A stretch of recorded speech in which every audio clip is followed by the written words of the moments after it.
first up, I want to rephrase it. It's not get over the hump. It's just win a game on the road. You just got to find a way. You know, if you kind of label it as that, it's like this huge obstacle, right? You got to go out there and execute. And obviously, neither team has had a lot of time to prep for each other, but we had the regular season. And at the end of the day, we got to go steal one. Simple as that. I'm not worried about what's happened in the past. This series is over with. We're moving on to the next one. But like I told you, at the end of the day, we just got to go get one. I actually think there are things they can exploit with Detroit that they were going to have a lot more difficulty with Toronto. The Raptors basically have an entire army of wings that are stretchy, that are athletic, that are young, that can bother you. And when Quickly went out, I said this actually might help them because they become better defensively. Right. Quickly, Harden and Mitchell would have destroyed him off the dribble. Well, guess what? Detroit has some guys that Harden and Donovan Mitchell can kind of look more like Donovan Mitchell and James Harden.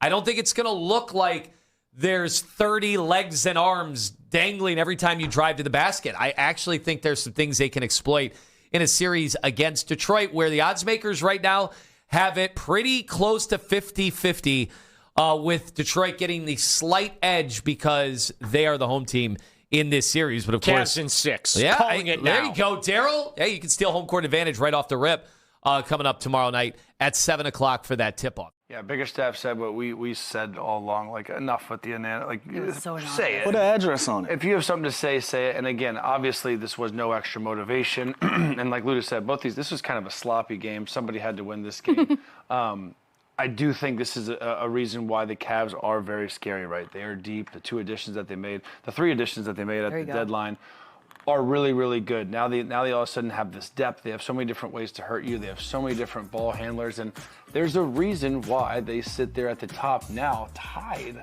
with Boston at plus 260. So there's a reason, because we can see the talent. And I talked about this the other day with Fizz. It's like, when you look at, God, how does that happen? Don't get distracted. Just go. And talent versus toughness? Like, no doubt Cleveland is way more talented than the Detroit Pistons, but that doesn't necessarily translate to wins. In a game like this where it's sloppy, it did. And again, they have more weapons, they have more shooting, they have more offensive capability to them, but that doesn't mean they're a better team. I think that's what goes into the odds when you're looking at it, because you just look at the names, you look at the talent, and the Pistons are a really good team, but it's talent versus toughness. In this series, I can promise you that the Pistons will have watched these games with the Raptors, and they will see that the Raptors had some success being physical with the Cavs. Not so much on the interior, although a little bit, but specifically physical with the Cavs on the perimeter. And you can guarantee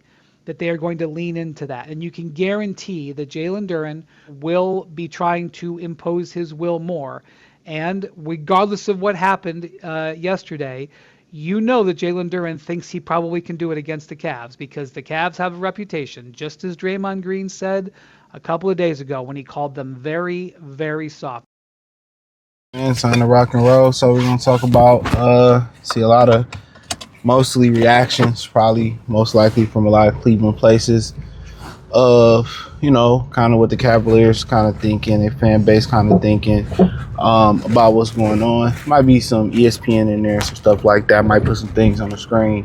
But obviously, I haven't heard the Pistons this Monday, so I haven't seen any press releases from them yet, so I can't put anything they said, because after that game, they had to wait for Toronto and Cleveland to play. But, one of my homies, he a Knicks fan, he brought it to my attention that, let me say this, all right?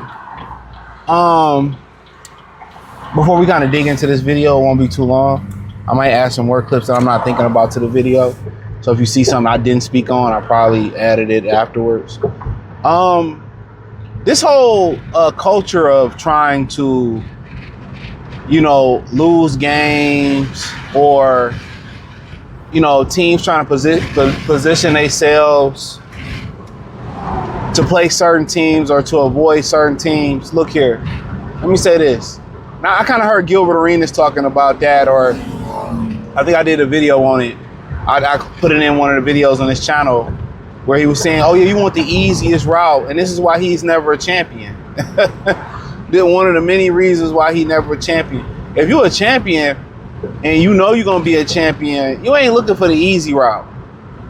You ain't trying to position yourself. Only thing you really looking to do to make yourself, give yourself the best chance that you should be doing is to get home court advantage. That's the only thing that you should be looking to do. If we got to go through Alaska, we got to go through Antarctica, we got to go all the way back through Indonesia, through Mongolia, that's what we got to do. You know, and everybody trying to take the scenic route, trying to take the easy road, the easy route. You know, in reality, bro, that's not what men are built to do. We're built to conquer the great. Alexander the Great was a conqueror. Conquer great things. If he conquered the ice cream stand, you think people would care about it? So the whole thing about, oh, we gotta try to get them in the first. No, if y'all that team, hey, whatever. So basically, my boy brought it to my attention and said that, you know, Cleveland intentionally wanted to play the Pistons and get the 4 or 5 spot, so they didn't have to play Boston or Cleveland or New York in the second round. And what they pretty much thinking is like, well, we seen what Orlando did to them, or before Orlando, but they thinking that now, oh, we like the matchup, the regular season, and all that type of stuff. They fan base, oh, we're gonna beat them and this, that, and the third. And that's the critical thinking of them. Oh, we're more experienced. You know, we got more veterans, they young, we're more talented. And, you know, when people look at it, they got more scorers or more shooters. And one thing you notice that a lot of people today approach, and for a long time they approach sports like this, in particular basketball, they like to break it down to individuals. It's not 12 or 15 individuals playing basketball. I hate to break that down to you. It's not 12 or 15 individuals. It's 15 and 12 individuals playing as one. So how do you operate as a team? You can we've seen plenty of super teams try to get put together in the NBA and it didn't work. It's because you have to operate as a team.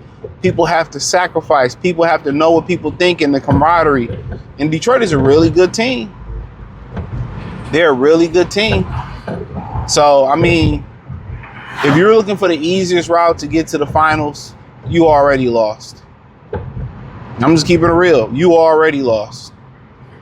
You already not a champion. If you looking for the easiest route, or I'm looking for this matchup, you already lost. You don't have the mindset of a champion. Whoever coming your way will get smacked. That's the mentality. Whoever come through my way, men think worst case scenario.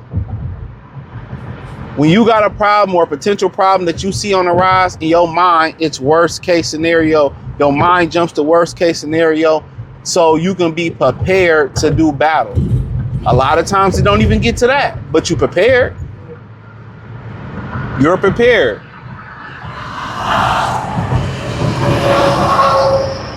You know, you're prepared. So, but,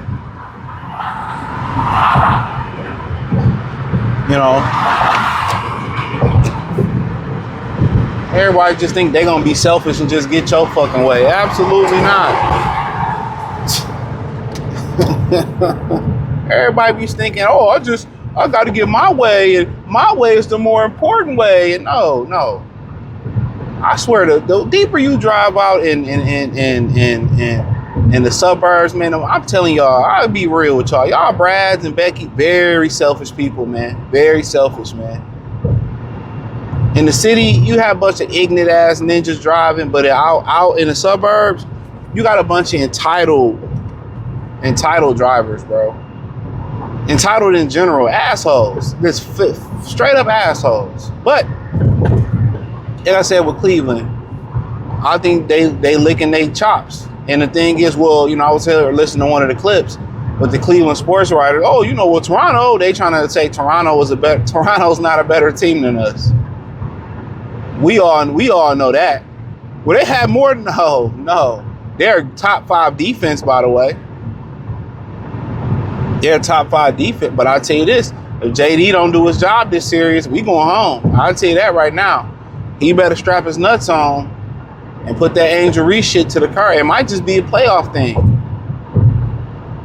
You know, but shit, the chicken back on the table. We had a good game 7. The chicken back on the table. Dennis